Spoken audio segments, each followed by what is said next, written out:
નિત્ય નિરંતર પ્રભુને પ્રાર્થના કરવી. થાજે એવો અનુકૂળ જેથી મને સુજે મારી ભૂલ, પ્રભુ મને થાજે એવો અનુકૂળ, થાજે એવો અનુકૂળ જેથી મને સુજે મારી ભૂલ, પ્રભુ મને થાજે એવો અનુકૂળ, પ્રભુ મને થાજે એવો અનુકૂળ જી.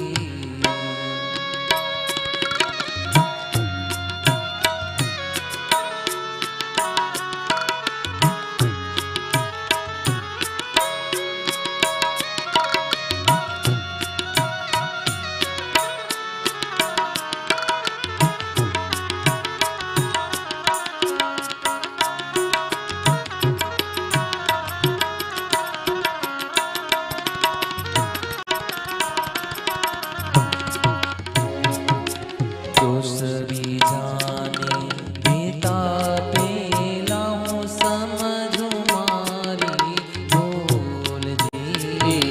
દોષ બીજાને દેતા પેલા હું સમજુ મારી ભૂલથી. दोष बीजाने देता पेला हूँ समझूं मारी भूल जी. દોષ બીજાને દેતા પેલા હું સમજુ મારી ભૂલથી. પાપ બધાએ પ્રગટ કરીને, પાપ બધાએ પ્રગટ કરીને થઈ જાવું હળવો ફૂલ, પ્રભુ મને થાજે એવો અનુકૂળ જી. થાજે એવો અનુકૂળ જેથી મને સુજે મારે ભૂલ, પ્રભુ મને થાજે એવો અનુકૂળજી. ભગવાનને નિત્ય નિરંતર પ્રાર્થના કરવી કે હે પ્રભુ, હે ભગવાન, અમારા ઉપર એવી કૃપા કરજો કે મને મારી ભૂલ દેખાયો. ભગવાનની કૃપા વિના જીવને પોતાની ભૂલ દેખાતી નથી. આપણે હંમેશા શું કરી, બીજાની ભૂલ, બીજાનો જ વાંક કાઢ્યો. તમે સમજો, એક આ સાયન્ટિસ્ટોનું રિસર્ચ છે, માણસ મગજનો સૌથી વધારે ઉપયોગ શેમાં થાય ખબર છે તમને? માણસ મગજનો સૌથી વધારે ઉપયોગ શેમાં થાય? તો કે પોતે ભૂલ કરે ત્યારે મેં ભૂલ નથી કરી એ સાબિત કરવામાં, અને બીજાની કાંઈ ભૂલ હોય તે ઈ ગુનેગાર જ છે ઈ સાબિત કરવામાં. તમે જોજો, આપણા ઉપર ક્યારે વાંક આવશે ત્યારે આપણે પોતે આપણા પક્ષ મરીને આપણો બચાવ જ કરશું. એમાં મગજ વાપરશું કે ગમે એવી રીતે બહાના કાઢીને, બીજા ઉપર ઢોળીને, બીજાનો વાંક કાઢીને પણ મારો વાંક નથી એવું મારે સિદ્ધ કરી દેવાનું. અને બીજાની જ્યારે વાંક ગુનાની વાત આવે ત્યારે એને ઈ કર્યું જ છે ઈ કેમ સાબિત થાય એમાં આપણે મગજ વાપરી નાખીએ. એટલે પોતાની ભૂલ જે પોતાને ઓળખાવી, દેખાવી, એ સૌથી અઘરું કામ છે. ભગવાન જ્યારે કૃપા કરે ત્યારે ઓળખાય, અને પોતે પોતાની ભૂલ માની લે ને તો પાપ જે કંઈ કર્યું હોય પ્રગટ કરી દે તો જીવ હળવો થઈ જાય. આપણે ભૂલ કરી હોય અંતર તો હા પાડતું જોયો, પણ માની ન શકાય. બીજા ઉપર ઢોળી દી, આપણને ખબર છે, પણ બીજા ઉપર ઢોળ્યું એટલે અંતરમાં ભાર લાગ્યા કરે.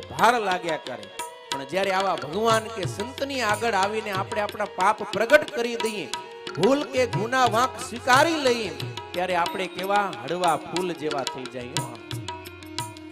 રામાનંદ સ્વામી સરદારમાં હતા.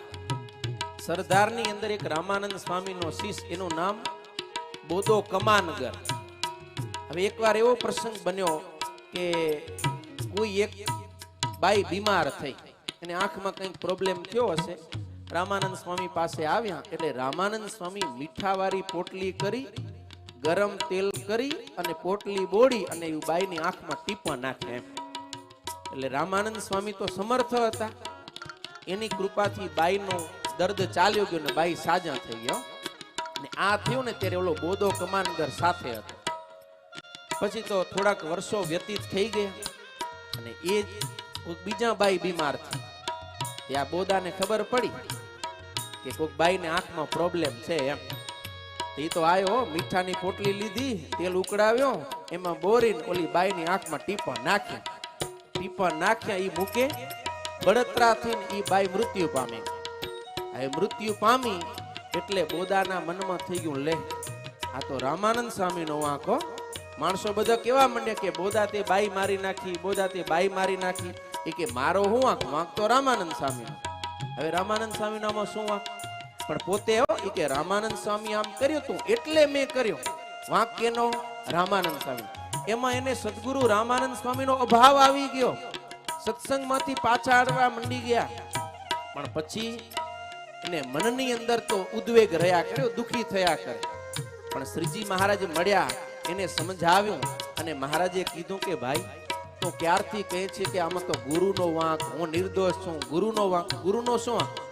રામાનંદ સ્વામી તને એમ કીધું હતું કે જ્યારે કોઈને આંખમાં પ્રોબ્લેમ હોય ત્યારે તું આ રીતે દવા કરજે, એમ તને કીધું હતું? તને શીખવાડ્યું હતું? તો કે ના, મને શીખવાડ્યું નતું, કીધું નતું. તો તું તો તારી અકલથી શીખ્યો, તારી રીતે તે કર્યું, એમાં ગુરુનો શું વાંક? ત્યારે બોધાને ખબર પડી, વાત સાચી હો, વાંક ગુરુનો નથી, વાંક કેનો છે? મારો વાંક છે. એમ પોતાની ભૂલ સ્વીકારી, મહારાજની માફી માંગી અને પછી હળવો થઈ ગયો. સમજી ગયા ને? એમ આપણે બહુધા શું કરીએ? પોતાની ભૂલ ન સ્વીકારી. મહારાજે વચનામૃતમાં પણ આ વાત લીધી એ કે જીવનો સ્વભાવ બીજાની ભૂલ કાઢે, કે મને તો ઉણે ભૂલ કરાવી એટલે હું ભૂલ કરી. સમજી ગયા ને? આપણે કેવા તે ખબર હે કે ઉણે કીધું એટલે કર્યું. ભાઈ આપણે શું કહી કે એ તો કુવામાં પડતો તું પડીશ? એ આપણે ક્યારે કહી? હામલો વ્યક્તિ બીજા ઉપર જ્યારે પોતાની ભૂલ આપતો હોય, પોતે છટકવા ઈચ્છતો હોય, ત્યારે આપણે એમ કહી કે તું ઈ તો કે કુવામાં પડતો તો પડીશ? તો કે ના. તો કેમ? એને કીધું એમ તે કર્યું, અથવા તો એને જોઈને તે કર્યું. એ ભૂલ તારી છે. માટે પોતાની ભૂલ જોવી, પારકાની ભૂલ કે પારકાનો વાંક કાઢવો નહીં. અને કાંઈ ભૂલ થઈ જાય, કાંક પાપ થઈ જાય તો આપણે તરત જ ભગવાન કે આવા સંતોની આગળ આવી અને આપણે કહી દેવું, કબૂલી નાખવું, સ્વીકારી લેવું, તો આપણે હળવા થઈ જાય. અને તો જિંદગી જીવવાની મજા આવે. અંદરમાં ભરેલું પડ્યું હોય ને તો જિંદગી જીવવાની મજા આવે નહીં.